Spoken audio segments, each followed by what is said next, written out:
Two-time Oscar nominee Jeremy Renner is telling us about his near-deadly snowcat incident and inspiring recovery.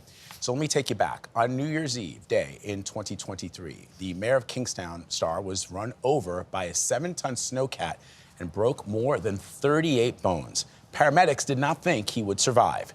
In his new memoir, My Next Breath, Renner reflects on his journey to recovery, how his family gave him motivation to survive and heal, and the life lessons for all of us. First on CBS Mornings, Jeremy Renner is with us. Good morning. Good morning. This book is incredibly inspirational, but I want people to understand that you didn't want to write this book. In the first line of your author's note, you write, I did not want to write this book. I did not want to relive moment by moment the events of January 1st, 2023. Take me through the process that ultimately led you to change your mind.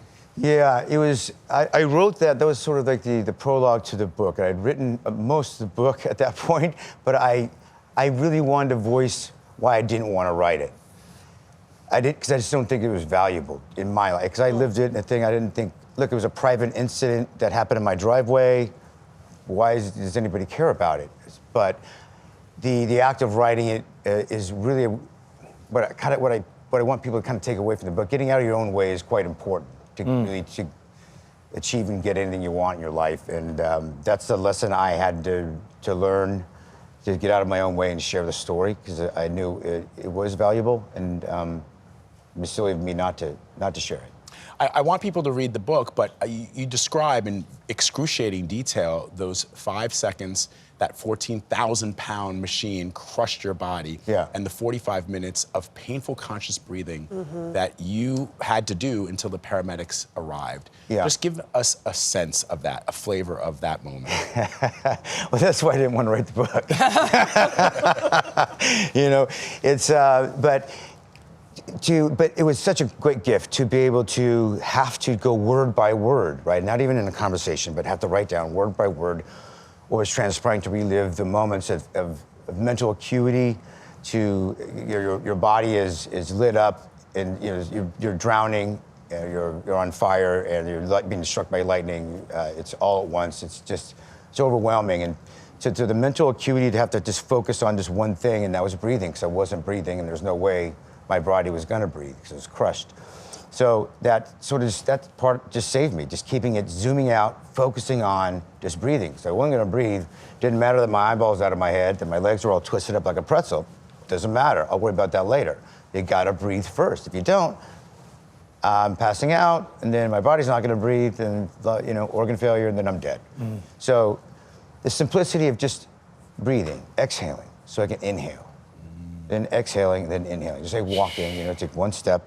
You can't walk without taking one step. So the simplicity of that act helped me mitigate pain, like you would in Lamaze breathing, right? Breath helps you mitigate pain and birthing. It was the same thing randomly that I did when I was a kid that my mom took me to, and it helped me save my life in those moments, in those 45 minutes of breathing. As Vlad said, you're very descriptive, and I appreciate that. As I was reading this, in part 3, recovery, you said I was roadkill that made it. To this day, I'm not sure the doctors caught every injury. I don't think anybody will fully know all the things that got cracked or shattered or bent out of shape. And this is what I love. It really doesn't matter. No. But my jaw, broken in 3 places, and my teeth forever misaligned, mean that it is never going to be the same ever again. Correct. Yeah.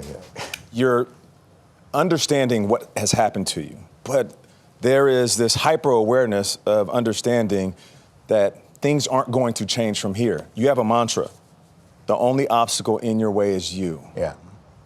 How did you lean on and latch on to that while realizing everything that was wrong with you? I think it's a way to, zooming out and focusing helps me get out of my own way.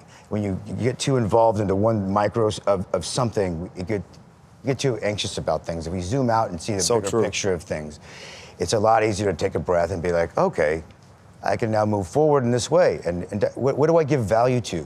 I ask myself all the time. It's really changed since the accident. There's a lot of white noise I've released that I don't give value to too many things. I oversimplify life because it is really just that simple. And living in that space is quite peaceful, joyful, clean, quiet life. That's beautiful. It is beautiful. Jeremy, you talk about how this wasn't something that just happened to you. This happened to your whole family. Yeah. Let's talk about your daughter, Ava. She was just 10 years old at the time. 9, yeah, she's 9. She was 9? Yeah, She was yeah. even smaller. So in the book, oh, she's adorable.